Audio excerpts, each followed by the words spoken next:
Hey, what's going on, everybody? Welcome back to NBA Now and Then, the greatest comparisons. I'm here with Lucas, Maurice, and Ben. Ben's been away for a couple episodes, but welcome back. Welcome back, Give it up for Ben. Thanks for having me, yeah. We missed you, buddy. And I missed you guys, so it's good to be back, especially with this topic.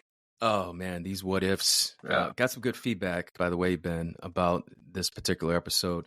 So if you didn't listen to the first episode of our NBA what-if scenario, you might want to go back and check it out. But if not, go ahead and stick with us here. What each of us has is two scenarios where we want to talk about what would have happened had these events been different, whether it's a missed shot, whether it's a trade that didn't go through, what have you. We cover the gamut of NBA eras, and we're going to start with mine first. And I'm going to take everybody back here quite a few decades. Here we go. So we compared Kareem Abdul-Jabbar to Lucas's, one of his favorite players, and that would be Bill Russell. Yep. Mm-hmm. Yeah. And in that episode, in my research, I came to find that there was another team that really wanted to get their hands on Lou Alcindor, previous to the Kareem Abdul-Jabbar name change.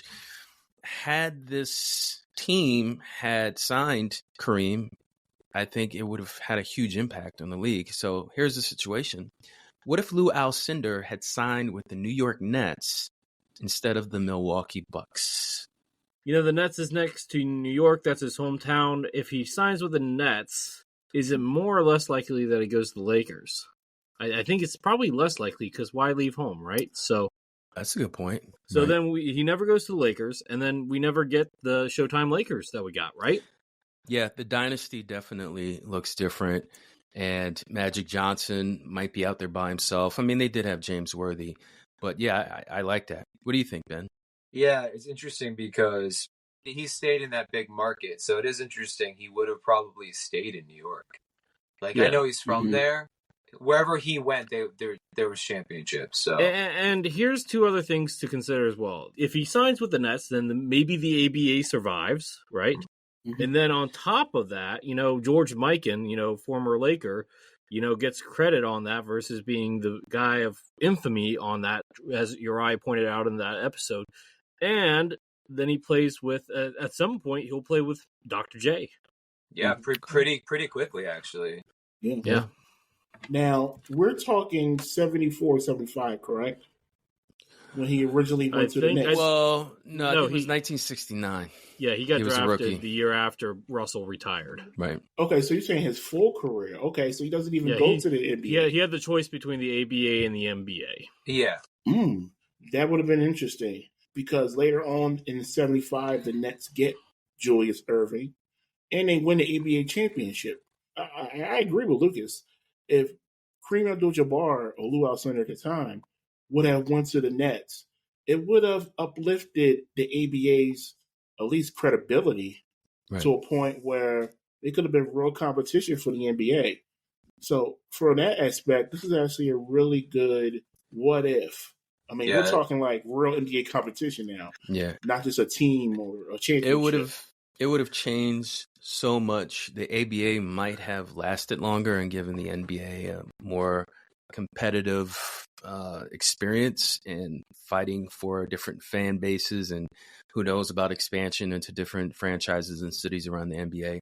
But yeah, I think the whole possibility of playing with Dr. J and that $1 million check, Lucas, that you alluded to, George Mikan should have just, hey, take this money and you'll play for us. You'll uplift the ABA, and who knows what would have happened after that. But yeah, that's a good one, guys. All right, let's go from one of the NBA greats to another, maybe the greats. What if Michael Jordan never retires in 1994? Now, this is a classic what if because maybe Jordan and the Bulls win 8 championships. Maybe they win 9. If he stayed in 99, didn't have NBA lockout. That's another one. Well, okay, no, the Jerry Krause was going to blow up that after 98 team regardless. That he had made that crystal clear. So yeah, maybe the Bulls win 8 championships if he doesn't retire in 1993-94 season. I'm gonna ask you guys: if Michael Jordan does not retire going into the 94 season, Do the Bulls win 2 more championships? Do the Houston Rockets knock them off? Legacies could change, could be altered. Well, I'll take this one first. Go ahead. I think Michael Jordan stepping away from the game gave a lot of NBA players wide eyes. They were like, ooh, this is our opportunity. I don't necessarily think Houston felt that way because you listen to their interviews. They knew they had an amazing team. They knew that no center on the Bulls could handle Hakeem Olajuwon. And yeah, Jordan was a tough matchup for anyone. But if anybody was going to go toe to toe with him that was not afraid of him and was just as skilled offensively, it was Vernon Maxwell, Mad Max. So I think had he not retired, I think Houston still gets a ring, in my opinion. I don't think it's going to be a 8-peat. I think maybe they get a 4-peat or, a 4-peat one way or the other. But I think it was necessary for this in order for them to get a second repeat for Jordan to walk away because they needed to reset the roster. You switched out, Paxson for Kerr, Rodman for Grant. Right. I'm sure there's other guys.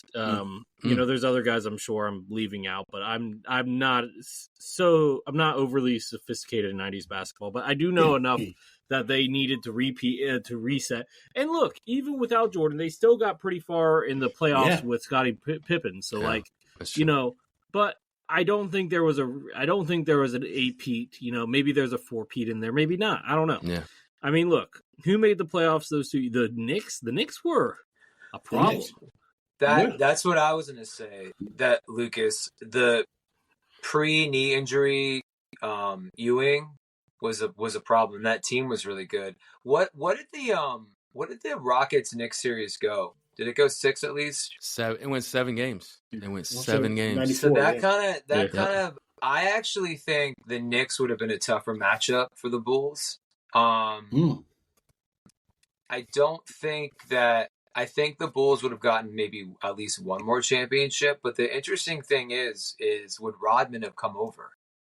I think that's the biggest what if. Right. That's a big domino. Would he have come over? Because sometimes it's like, they're already winning. But there was something to prove. In the 95 season, Jordan came back. Yeah, I don't know. Wow, one other thing I want to say to Lucas, what he said about Scottie Pippen. If Jordan doesn't retire, that means he and Scottie are still paired up. Scottie never gets a chance to show what he can do, which he proved that he could lead a team, be the number one option. And we don't try to get too controversial on here with our takes because we're not a hot take podcast, but maybe if they play longer, or maybe some more animosity kind of still. Like he never gets a chance to show what he can do. So maybe Scottie has even more animosity towards Jordan by the time to retire. Yeah. Fair enough. All right. Well, because I am taking over the Pistons one, I'm actually going to use that one first. I'm going to stash my Nash take for next time. Okay. So I'm going to go with, what if the Detroit Pistons with the second overall pick, instead of taking Darko Milicic, took Carmelo Anthony? Let's talk about this. Look, I think it really does change the landscape of basketball in the 2000s and possibly beyond because, I remember watching an interview on Dwayne Wade's podcast with Carmelo Anthony, and they talked about it at length. Carmelo was the number 2 option there for the majority of the draft thing, and then Darko comes out of nowhere, and the Pistons overthought it, right? They just overthought it here, right? Dwayne Wade was also another option for the Pistons that they were seriously considering as well. But, I think, let's just talk about it. They had the core already. They had, they traded for Sheed the year later. Maybe they don't trade for him. Maybe they do. I don't know. Carmelo wasn't big enough at the time to play the 4, neither was Tayshaun Prince. So, maybe they still go for Sheed at the 4. I think that would be a smart move if I was them. But let's just say they do, right?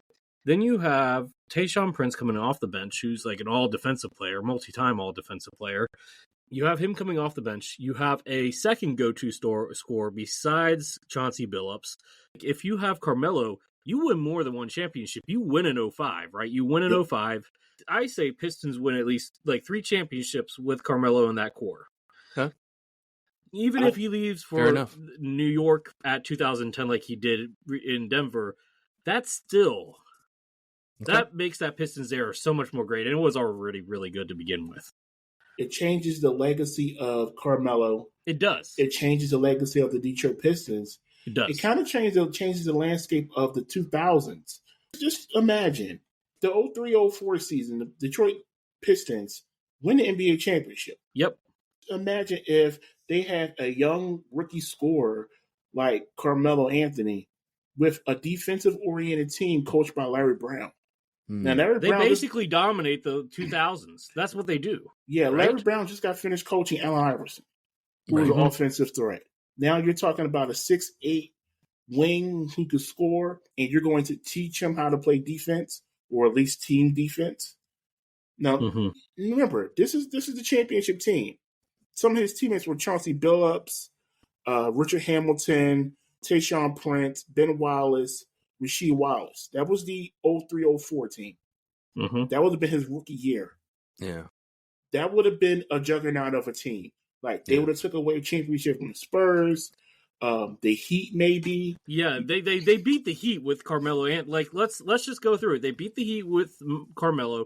They beat LeBron James 07 team for sure. Yeah, sure. Oh yeah. 2008, like that's that 2008 is that first year where you're just like, okay, does the Celtics, the big three matchup, like, is that enough? Maybe not at that point, right? Yeah. The biggest thing with it that we're kind of losing sight of is the rookie contract, and like we're seeing it kind of with teams like OKC. Why are they so deep? They're so deep because they have so many guys in rookie contracts, and they can all play at a high level. So they're rolling out like 11 deep, and to have Carmelo Anthony on a 3 or 4 year deal and a rookie contract, that team lacked depth. So like for them to have that, I mean, they'd have at least a 4 year run. They would have probably even challenged that first Celtics team. Yeah, like, they would have challenged that. I think 2009 is where you start questioning things, but like even because like, you know, Ben Wallace is starting to get old, Chauncey's starting to get old, but like Rasheed Wallace, Rasheed Wallace is starting to get old, but like still, Carmelo's at the point of he'll be entering his prime at that point of his career. Yeah. So then he carries the load more offensively, and like, does Carmelo even ask to go to New York? Well, Carmelo Anthony, to what Maurice said about Larry Brown and playing with those players, top-notch pros, guys that understand the system, guys that respect playing team ball, right? Carmelo's game might change a little bit. Who knows if he doesn't? I mean, it might take him longer to become that solid one-on-one pull-up jump shot sniper from anywhere on the floor. But think of all the cultural aspects of playing the right way that Larry Brown boasts about for his career. But I'll take you one step further. Imagine if he's playing for the Pistons in the same conference, in the same division as LeBron James. The Cavs may not make it to the finals in 07 if that's what Carmelo was playing. Yeah. That's a good one, Lucas. Yeah. What if the New Jersey Nets never agreed to the Kevin Garnett, Paul Pierce, Jason Terry trade that happened in July of 2013? The Celtics got Chris Humphries, Gerald Wallace, Marshawn Brooks, essentially salary fillers, Keith Bogans. Yep. And they got a unprotected 2014, 2016, and 2018, and which they were able to swap out for 2017. So for those of you who don't know, these were unprotected. It's kind of why you have protected picks, because this trade was such a fleece, people consider. Was this the trade that caused the stipend rule to get into effect, or was that already there? This is the trade that caused, like, essentially it was just a cautionary tale. Like, you have to have protections because what happened you can't trade was consecutive picks. The 2016 pick ended up being a third pick. The Celtics got it. 2017. And the Celtics were already a playoff team. They were making conference finals with these guys as rookies. And so what if that never happened? What if you never had that trade? What happens to the Celtics? What happens to the Nets? So what do you guys think? I mean, it's a big what if, because it would require, like, the Nets would essentially have kept their picks. They wouldn't have gotten an aging Paul Pierce and Kevin Garnett. But let's talk about the state of the Nets at that point before we talk about what would have happened. They had already invested in Joe Johnson and Darren Williams. They had a young Brook Lopez averaging 20 and 8, right? All-star. Gerald Wallace, who was a good two-way, defensive four, right? So you had some pieces. Marshawn Brooks was a young player too, who had at the time some upside. And then the Celtics, on the other hand, they were at the end of their rope. They had already Ray Allen walked in free agency. They had traded Kendrick Perkins a few years back. Look, people were saying, "Oh, this is Rajon Rondo's team," even though he was barely averaging double digits, right? I know scoring's not everything, but still, when you look at it like that, the Celtics still probably would have tried to trade those two, and maybe they trade them together, maybe they don't. Clearly it was Danny Ainge was done with that run, that current iteration of the Celtics, but they obviously don't become the powerhouse that they do without that trade. So we don't know what the state of the Celtics would be at this point, but it probably wouldn't be nearly as good, right? Yeah, because part of the pedigree of Brown and Tatum, you see it, is that at 19 they were in the second and third round of the playoffs. That's unusual. Like, you don't see that that often. That was kudos to Danny Ainge for picking up, pieces like, getting Gordon Hayward, picking up IT and his like flush, and then flipping him for Kyrie Irving, getting Al Horford, all those things. Kudos to Danny Ainge. I'm actually more interested in the Nets outlook of this, because let's just say you don't make that big swing, right? You don't make that big swing. The Nets, remember, they were on a mandate from their owner at the time, Mikhail Prokhorov. I can't say his name, Prokhorov. It was a new owner. Yeah. Anyway, he's not there anymore. He sold the team because they didn't turn it around right away. Does the legacy of Joe Johnson, Darren Williams, and Brook Lopez in the Nets change? Maybe not, right? Brook Lopez, I think, is still one of the top scorers of all time in Nets history, which is crazy if you think about it. I think it's pretty apparent that without those picks translating to Tatum and Brown, they don't have a championship. It's just they don't have a championship. It really is that simple. And I think the 76ers might have had a chance to advance maybe a few series since then. But anyway, what do you think, Maurice?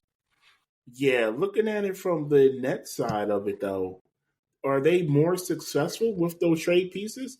Just accounting for, their management, their general manager, I think it was Billy King, correct? Yeah. I didn't like it at the time. I didn't like it at the time either. Pierce and Garnett was clearly past their primes. Garnett had a couple more years. Pierce, I think, had like 2 more years. And Jason Terry was past his prime, too. Yeah, they were done. The cautionary tale here really is protect your draft picks. We're seeing it now with teams, when they have protections on their pick, they're taking to keep their picks. Mm-hmm. So, that was a bad trade at the time. I don't believe that the Nets would have been successful, even if they would have kept those draft picks, just based off of who was running the team. But at least they could have built around the future. Maybe they don't get those two players in particular, but like maybe, but at least they have some, they have more of a foundation. I don't know how much of a difference those players actually make in the grand scheme of tanking versus not tanking, but like, it was that whole entire Nets situation when they moved to Brooklyn because of I cannot say his name right now. Thank you. And it was just a bad situation. Look, I think the Darren Williams, Joe Johnson pairing was fine enough with Brook Lopez. You just needed to have, build out depth there. Like, let's be real. If we redid that trade, maybe you send those role players and one pick and those role players, and then that trade is totally different. And maybe you just send the 2015 pick, right? And it's tough though, because like I'll give you an example. Like, so the Nets had that big three, right? Durant, Harden, and Kyrie, and that blew up, right? But and then so they've been a lottery team kind of since. And imagine like this past year, they don't get to keep their pick. Some other random team gets it after like just sucking for the last 2 years. So that's they had a tough run, man. That was not good management, in my opinion. That was really poor management. The Nets are in the early stages of rebuild. They have 4 picks, I think, in the first round this year. So like they're going to be good. All right. Now we're going to rotate and it's going to swing back around to me. My second what if scenario related to NBA history. I'll take you back to the 1970s. You mentioned Dr. J earlier. I'm going to mention him a second time. So there was a point in NBA history where Dr. J actually played summer league ball with the one, the only Pete Maravich. And in Dr. J's biography, he mentioned that. And that's a huge what if. So the question is, what if Dr. J had played with the Atlanta Hawks next to Pistol Pete Maravich? I'll give one thing and I'll pass it around. I think Pistol Pete, I think he did win a championship with Boston with Larry Bird, but that was towards the end of his career. But from what I've researched, he kind of had some inefficient teams. So maybe it would have made his life easier. It would have made his legacy maybe a little bit different with winning, because how do you not win with Dr. J on your team? So I think Dr. J pairing up with Pete Maravich, that would have been entertaining to say the least, but it definitely would have impacted their careers. Well, look, I think it's a big thing because you don't associate you don't think of championships with Pistol Pete. You think of the flashy passing, the Pistol Pete Maravich drills, right? You don't think of any of that. To his defense here, he was a great player on a really bad team, and I'm sure. Here's the crazy part, and I know, revisionist history now, but I'm sure there were people back in the 70s that said, "Oh, Pistol Pete, he's overrated. He's doing all this flashy stuff, but he's not doing winning basketball." Let's not do that narrative. I don't like that narrative, especially for a legend like him. Right. I just think that if Dr. J would have went to the Hawks, obviously that puts legitimacy, because the Hawks, outside of Pete Maravich, had nothing going for them in the 70s. Absolutely nothing. After the Bob Pettit era, Pistol Pete was the most important thing in Atlanta, and then before Dominique got there, right? Yeah. So, yeah. Filling the gap between Bob Pettit, and yes, I made a Bob Pettit reference on this podcast, between that era and the Dominique era is a really big hole to fill. So kudos to Pistol Pete for doing his best. I will say that now this would be the complete opposite. This is a what if. Dr. J wouldn't have played in the ABA. He would start his career in the NBA.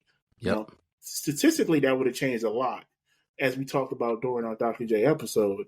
If he would have started his career in the 1970s with the Atlanta Hawks instead of the Nets, it was an ABA team. Now, they wouldn't have been that competitive. Just going through their record during those seasons, he had some good players besides Maravich. They had Lou Hudson and Walt Bellamy. But Walt Bellamy is good, but that was it. Yeah, that was it. Not a great roster. He wouldn't have won. He probably still would have went to the Sixers, more than likely. Maybe not. But maybe not. That's a good point. Would he have still gotten to the Sixers? Yeah, 1983. Sixers don't win a championship if he's playing with Atlanta. And then the last time the Sixers won a title was back in the 60s. Well, okay, fair enough. Because the Nets traded Dr. J because I think it was because of cash reasons. They were the ABA traded a lot of players because they couldn't afford them. Now the Atlanta Hawks, on the other hand, would have probably had the money, so they probably never would have traded Dr. J. So I take that back. Maybe he doesn't play with the Sixers. Yeah. No, he probably doesn't play for the Virginia Squires. Shout out, Uriah knows what team I'm talking about. Shout out Squires. What about you, Ben? Yeah, that's interesting. And don't forget the Sixers made the finals his first or second year with the Blazers. Yeah, 76. Yeah. And I think they blew a 3-1 lead. Against Portland, yeah. Yeah. But the Hawks won a championship in 79, correct? Did they? No, I thought 79 was Portland. No, 79 was the Seattle Supersonics, I believe. Okay. Yeah. Okay, I'm wrong. Pretty sure. I don't think the Hawks ever won a championship, Maurice. Not in the current iteration. They won one back in the 50s. Okay. Yeah, I'm pretty sure they won one in the 50s, but that was it. We don't count the 50s, really. It is interesting. He would have been in the NBA sooner. I agree with that. And I actually think he would have won a championship. I think young Dr. J. With the Hawks? NBA, yeah. Okay. I think he probably Sidebar real quick, guys. was because we talked about it with Rick Barry. We're talking about it now with Dr. J. Was jumping back back and forth between the ABA and the NBA the only type of free agency at the time? Because I don't think free agency was a thing until like the 80s, right? Correct. So yeah, I think that was like the early invention of free agency, if you want to think about it like that. That was all Oscar Robertson going to court and all that jazz. Listen, we all missed the biggest point of this whole thing. Without those two playing together, you don't have the best duo hairstyle in the league. Pete Maravich's like floppy hair and Dr. J's fro. Like think about the commercials, the dunks too. The dunks, the alley oops, like that would have been the original Showtime. Yeah, that would have been the original. Hold off, Magic. You got Pistol Pete running the break with Dr. J. I mean, but like, here's the thing: it's actually not the first Showtime; it's the first Highlight Factory, the first iteration of it. Hey, I like that too. Yeah. So, anyway, Maurice. Yeah. All right, so back to me. Now, my second what if is what if Stephen Curry was drafted by the New York Knicks? Ooh. Now, Stephen A. Smith would be a different person. A lot of people would be the league will be different, in my humble opinion. Now, you all know I'm a Sixers fan, but I can give credit where credit is due. If Steph Curry would have went to the Knicks, he would have changed the culture, and I do believe he would have really brought basketball back to the New York Knicks. Now, let me explain. I don't know. Let me explain. Okay, I'm listening. Please do. Now, in that 2008 draft, the Knicks they scouted Stephen Curry. They went through all the hoops to draft him, but a team before them had the pick before them was the Golden State Warriors. And if you watch that draft, Knicks fans really wanted Steph Curry. Oh yeah, I remember that. They ended up drafting Jordan Hill, which was not a good pick. Knicks fans watch basketball, so they watched college basketball, and so like they knew they scouted him. They knew him. They do. Now, if Steph Curry plays for the Knicks, think of this: they have their point guard of the future, and they get Carmelo Anthony. Oof. Now that's a nice combo right there. Now they may not need him. Because no, James Dolan still has a big enough ego, and Carmelo wanted to go to New York. He wanted to go to the Knicks, so I would think that would have happened. Yeah, now he doesn't have his best teammate, Klay Thompson. Maybe not, but I don't think the Knicks would have drafted Klay Thompson. But so they wouldn't have the Splash Brothers, and they wouldn't have Draymond Green most likely. But Steph Curry would have still been the greatest 3-point shooter ever with a Knicks jersey on.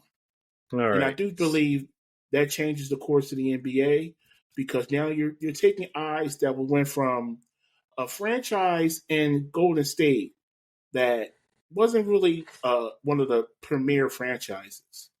Now you're putting him in the biggest market in the league in New York. You all don't think Steph Curry would have been a bigger star, maybe the biggest star in the league next to LeBron? So I get what you're saying. That is a positive outlook of what would have happened. But let's also remember who the Knicks were at the time, right? He changes their culture. No. You can't change James Dolan until he was ready to change, right? Carmelo proved that, right? So, like, because if James Dolan would change for a star, then he would have changed for Carmelo Anthony, right? That's not the case here. Also, Steph Curry, the first couple years, was honestly, like, underwhelming. I don't know if you guys remember that. He was injury prone. Does New York handle the injuries the same way that Golden State does with the track record that they had? I don't think so, right? You were just coming out of the Stephon Marbury era too, right? So, like, there's all that to consider. And then on top of all that, I just don't think... I think Golden State was the perfect incubator for Stephen Curry because you think about it, like, at the beginning of his career... People were saying, "Oh, Monte Ellis is the better player," and at the beginning of his career, that's true. That was the case. He was better for the first couple of seasons that Steph Curry played, and it wasn't until Steph Curry really got Mark Jackson as his head coach that he became the Steph Curry that we know. Right?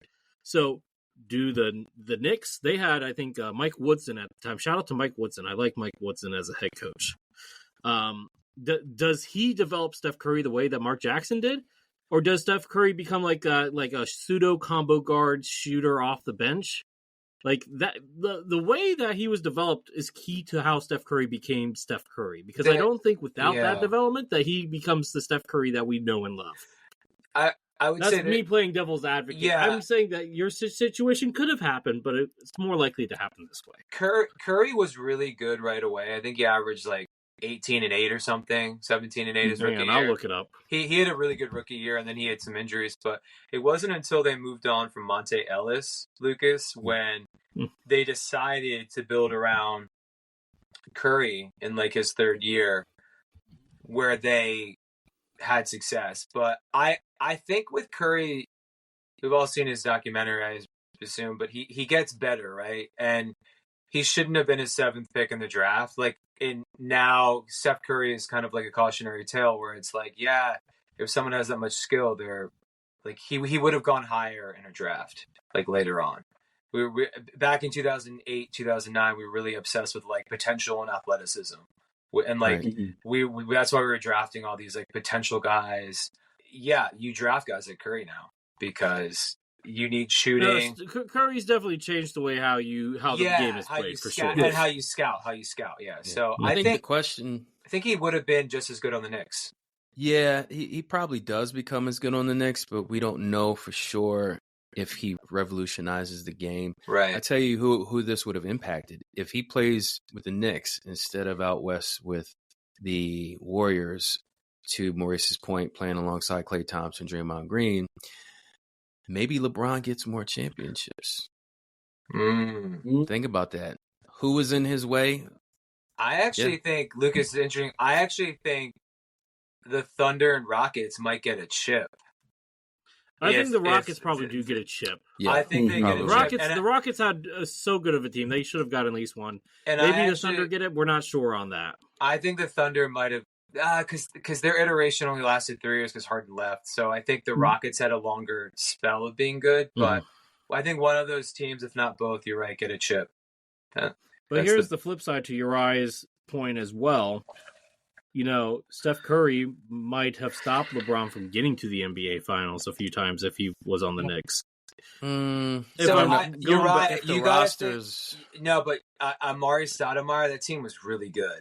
Like, he would have had Maurice Stoudemire, Carmelo. I don't know, man. That team might beat them. Just a wild, and he was still on a rookie contract. A wild thought. Possible. So you could have more guys. Just a wild thought. Maybe if LeBron doesn't go to the Heat, he goes to New York instead. The goal was for them originally to go to New York. He always wanted to team up with Steph. But D Wade was more like Finals MVP. He was more developed. No. Let me explain. Because like their plan was to go to New York, and then they signed Amari, and they were like, "No, we don't want to play with Amari." So that's why they went to Miami. They have said this on interviews. Yeah.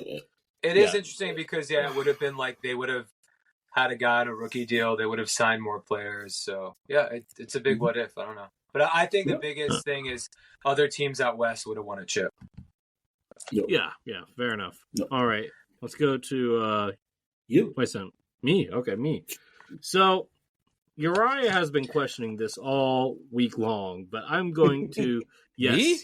You have questioned this one. I wonder why. Kendrick Perkins tore both his MCL and PCL in Game 6 of the NBA Finals in 2010. The Celtics, Lakers tied 3-3. Perkins out. They had to rely on an aged Rasheed Wallace to start at center.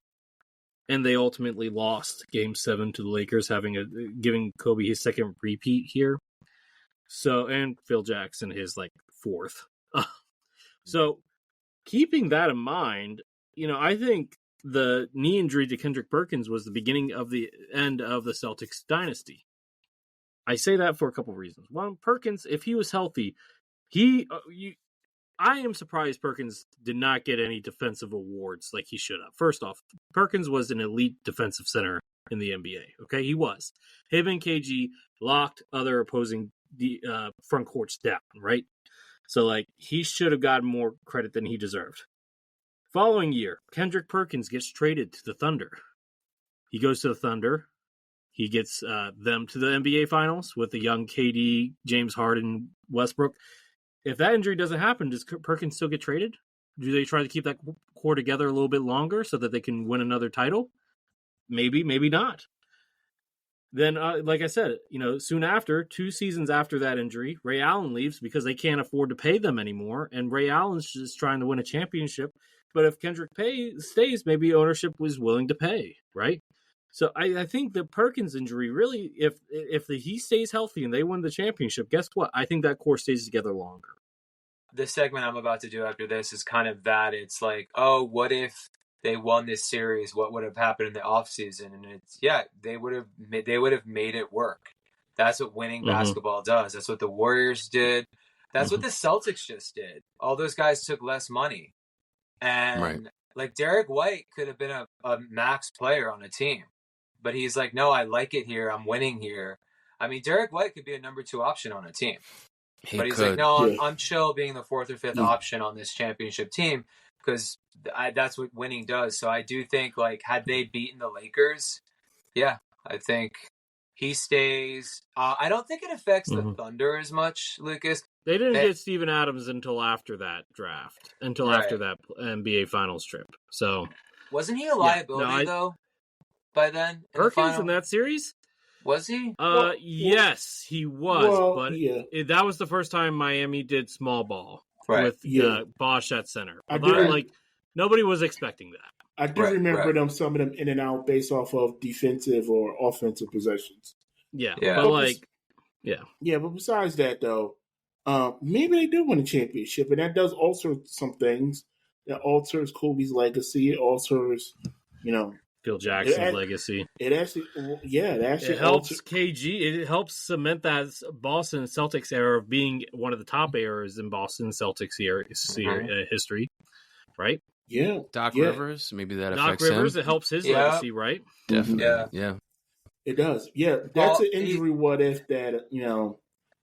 It's not a big name, but it made a big impact. And the Kobe era, it would affect. He would have started entering LeBron territory with like losing a bit, like because Kobe went 5 for 7, right? He went 5 for 7, and so he would have gone 4 for 7. He would have gone 4 for 7. Which, but that's still above 50% winning. Yeah, it's still pretty good. Yeah. I get what you're saying. What you're saying. Closest to MJ. I get it. So a lot came through. So with this one. When I was talking to you guys. So what if Kawhi Leonard misses the game-winning shot in Game 7 in Toronto in 2019? And I just want to note that I came up with this one first. Lucas came up with it, but it's the one you see everyone sees on ESPN. He couldn't wait. Though. I was going to give him credit. He just couldn't wait. I couldn't. I'm sorry. This is the one that, even if you're not a Sixers or Raptors fan, this is one that is just everywhere. It is on every What If ESPN board, NBA board. You see it all over social media.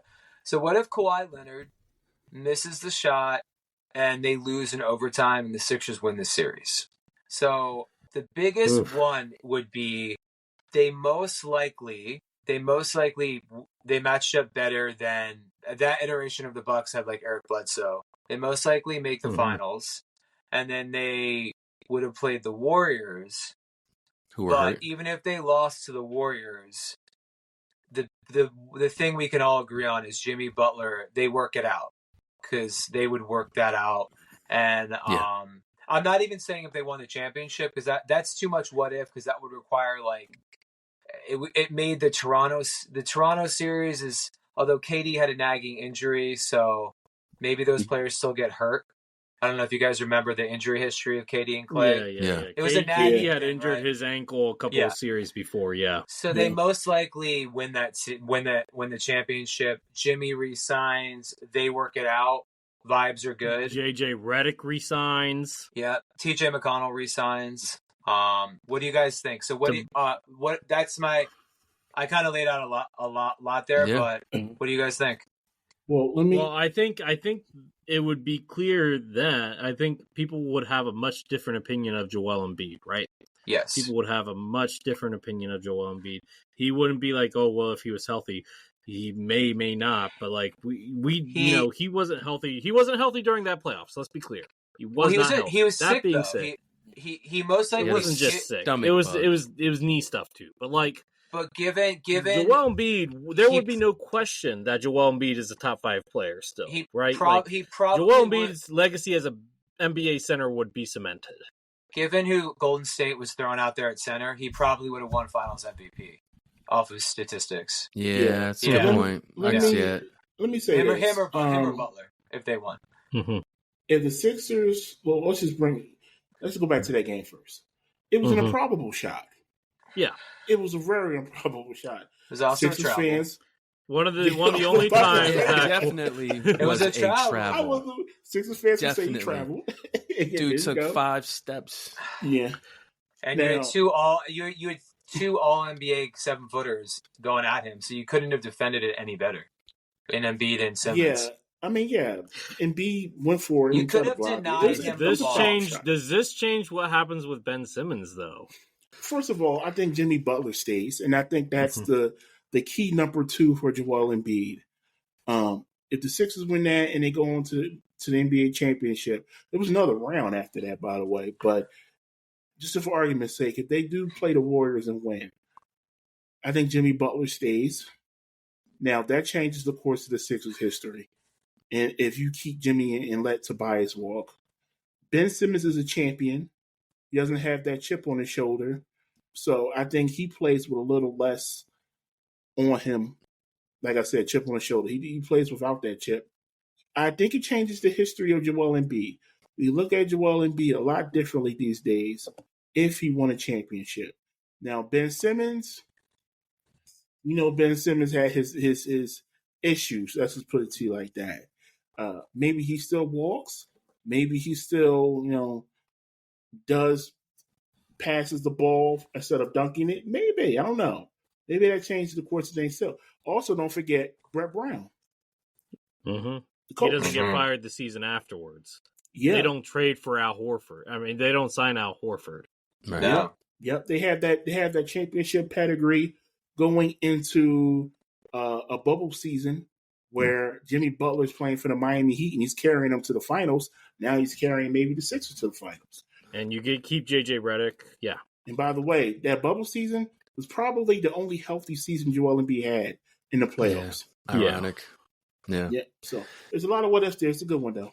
Yeah, I think they definitely win a championship. I'll just put it out there. Why doubt the whole idea of Joel Embiid being an MVP, like Ben mentioned, of a series where no one can match up against him. Jimmy Butler is a completely impactful player. Wherever he's gone, he's won. And those two together in the finals against a banged up Golden State team, I think the Sixers win. And honestly, without that shot, we would not have the best video meme of all time. You guys see that family, the Sixers? It was like a Sixers family, and the kids are like crying. They're like, yeah. Like, we wouldn't pure see comedy Joel gold. Embiid crying, and people don't question his toughness after that game either. Oh, he did cry in the tunnel. Yeah, he cried. Yeah. Yeah, and that's such a very where were you when that shot happened? It's like that. Yeah. I think I flipped over her couch, guys. I'm not gonna lie. And I by the way, flipped over my couch. we ignore the legacy. I was really pissed. We ignore the legacy of Toronto as well. They don't doesn't get a title. They don't get their one and only championship. Yeah. So Kyle Lowry's not remembered as a champion. Kyle Lowry's. They probably break up the band sooner. They were rebuilding around Siakam and Van Vliet at that time, and they probably keep Norman Powell. Kawhi would have left anyway. I think Lowry probably leaves in that off season. Yeah. That's what I think. Do the Clippers mortgage their future to get Kawhi happy if he doesn't win that title? That's a good point. I don't think they mortgage the future to get Paul George to keep him with the Clippers. Look, we're jumping to Kawhi. Look, we gotta stick to Jimmy. Jimmy, you guys said if he would have stayed. I think he still would have left. He did not. He might have still left. He did not respect Brett Brown. He did not respect Brett him. Brown. Even he if didn't they like won a Ben championship? Simmons or Tobias Even Harris. if they won a championship, yeah. Yeah, I still think there's a chance that he leaves. Yeah, that's fair. No, I think he stays if he wins. I think Jimmy stays if he wins. I think the warm weather of Miami was calling him more than we want to admit. I got one for you. Do you think if Ben Simmons made the finals and he got really exposed as far as like not shooting. Like remember Steve Kerr is their coach, and you're going against Draymond Green and that's actually a really good matchup though. Simmons really gets exposed, right? Like in the playoffs, he's not like a playoff player. Yeah, Hackett-Ben, all the stuff that he got into his head. Do they? But here's the thing: you could have had Ben off the court, and they could have still won a championship. Do they get rid of Simmons if he lays an egg? But Lucas, that's my point. So then, do they get rid of Simmons? Is what I'm saying. I think they do sooner. I think they could. Yeah. Look, I think if you get rid of Simmons, they win a championship, but Simmons doesn't play well. You get rid of Simmons, or or they don't win a championship because of Simmons. They get rid of him sooner. I think that you trade him. And you could still get decent value for him at that point, right? I don't even think he signed his max contract. No, he signed his max contract that offseason. Yeah, and he didn't have to. 2019. Yeah. They could have waited another year. Yeah. By the way, we're not Sixers fans at all. No, never. No, not at all. Yeah. Well, no, the Raptors' perspective is interesting too. So, anyway. Well. All right, well, we just changed the course of NBA history with our little discussion. We talked about Dr. J playing with Pete Maravich, Lou Alcindor going to the Nets instead of the Bucks, Jordan not retiring, Curry going to the Knicks, Perkins not getting injured, affecting the NBA Finals. The Mavs, well, you didn't mention the Mavs. No. What was the other one you mentioned? Celtics, Carmelo. I did Carmelo. No, and then Carmelo Celtics Anthony. Not getting Brown and Tatum. Celtics. Yeah. I mean, huge things that would have had a huge ripple effect on NBA history. But you guys, if you want to hear more What If episodes, you're going to have to tune in the next couple weeks, because that's when we'll come back with another What If scenario episode. So if you do not know, in the next few weeks, we are going to be having some special co-host guests. We're going to have Dusty Garza, who covers the Spurs. He's going to be filling in. Actually, not filling in for anyone. He's actually joining us for an entire episode. He's going to be giving us like complete rundown analysis of Wembanyama, because he watches him every game in San Antonio. And then we'll also have Chris Wilde, who covers the Clippers. He's going to be joining us for the Kawhi Leonard episode. So we get to continue that discussion about him as a player, but playing in LA. That was fun, guys. That's it for us. We'll see you guys next time. NBA Now and Then, the greatest comparisons. Peace. Later.